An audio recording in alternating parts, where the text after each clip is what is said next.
प्रत्येक वेळेस बदलत राहते हे लक्षात घ्या. जीवनातली स्थिती बदलत राहते आणि त्या स्थितीनुसार त्या स्वामी चरित्राच्या शब्द तेच असतील पण मिनिंग बदलत राहते. मिनिंग बदलत राहते, वेगवेगळी मिनिंग होत राहते. आणि म्हणून ते स्वामी चरित्र आपण रेग्युलर वाचत असतो. आणि मग स्वामी चरित्र अक्कलकोटला स्वामी होते त्यावेळेस स्वामींनी केलेल्या सर्व जे लीला आहेत, आपण म्हणतो की अगाध लीला तव चरणांची वर्णायामध्ये देय आहे. त्याच्या लीला आहे ना अक्कलकोटला राहताना केलेल्या त्या सगळ्या लीला त्याच्यात लिहिलेल्या आहेत. आणि त्या वाचन करत असताना त्या लीला त्या काळातच राहिलेली आहे. परंतु स्वामी तेच आहेत जे अक्कलकोटला आपण गेल्यानंतर किंवा त्यावेळेस सेलिब्रेट केल्यानंतर भेटायचे तेच आज स्वामी तसेच आहेत, फक्त आपण बदललोय. आणि म्हणून आपण बदललोय तरी आपल्याला परत स्वामीच्या चरणी येऊन या ठिकाणी आलेले ते सेवेकरी आज या केंद्रात बसलेले आहेत. एक केंद्रातल्या आरतीला आलेले सेवेकरी नाही, आपण सगळे प्रशिक्षण घेण्यासाठी आलेलो आहोत. आणि प्रशिक्षण घेताना आपण स्वामींना कसं समजून घ्यायचंय ते या ठिकाणी शिकणार आहोत. म्हणून स्वामी आजपर्यंत काहींनी महाराजांची सेवा केल्यानंतर मला पाहिजे ते मिळतं, स्वामी चरित्र वाचल्यानंतर मी जे अपेक्षित केलं ते मिळतं, असे आपली धारणा 100% आहे आणि ती सत्य पण आहे. परंतु स्वामींची सेवा कोणत्या कोणत्या पद्धतीची आहे? मग आपण भक्ती करतो ही स्वामींची सेवा आहे, माळ जपतो ही स्वामींची सेवा आहे. आणि ही का करायची आहे? आपलं मन स्थिर राहण्यासाठी, मनात चांगले विचार राहण्यासाठी, चांगल्या विचारांनी समाज घडवण्यासाठी आपल्याला कंटिन्यू स्वामींचा जप करायचा आहे, जेणेकरून आपल्या मनामध्ये वाईट विचार येणार नाही. कारण की हे कलियुग आहे. कलियुगाचा जो फ्लो आहे तो कुठे आहे सांगायची गरज नाही.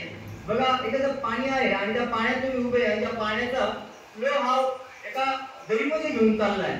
एका दरीमध्ये सगळं पाणी खूप स्पीडने जात आहे आणि त्या दरीच्या वर अंतरावर तुम्ही पाण्यामध्ये आहात, तर त्या दरीमध्ये पाणी उडील की नाही तुम्हाला? पुढे गेल्यानंतर दरीत पडू आपण आणि आपण जीवन समजून जाईल आपलं. मग हे कलियुग आहे, हे कलियुग आहे.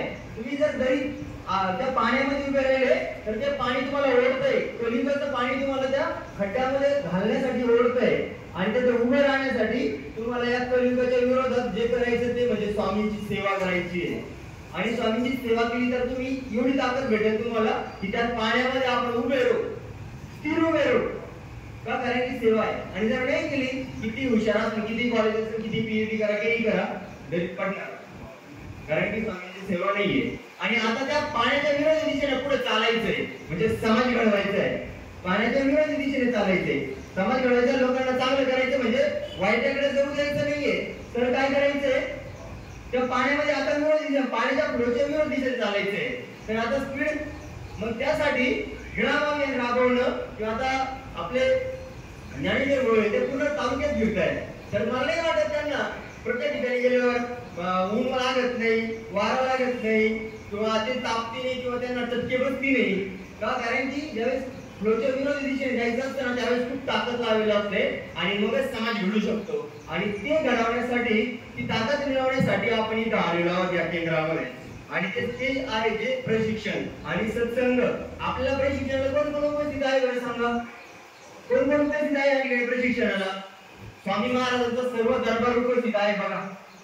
सर्व देवी देवता प्रशिक्षणाला, म्हणजे या ठिकाणी ज्यावेळेस आपण एकत्र येतो ना त्यावेळेस प्रचंड ऊर्जा. आज दिवसभर किंवा आपण दुपारपर्यंत हे प्रशिक्षण करणार आहोत, प्रशिक्षणामध्ये राहणार आहोत. आपल्याला वाटतं की या ठिकाणी ऊर्जा प्रत्येकाला देणारे स्वामीच आहेत. आणि मग बघा की या दिवसात मिळालेली ऊर्जा पुढच्या वेळेला आपल्याला कामा येते, प्रचंड ऊर्जा कामा येते. मग कॉलेजच्या विद्यार्थ्यांना दिवसभरामध्ये फ्रेश राहण्यासाठी, चांगले विचार राहण्यासाठी पुढे, कारण की हे बघा आपण गेलो ना इथनं तर आपल्या सभोवतालचं वातावरण सगळं सेवेकरीने भेटणार आपल्याला.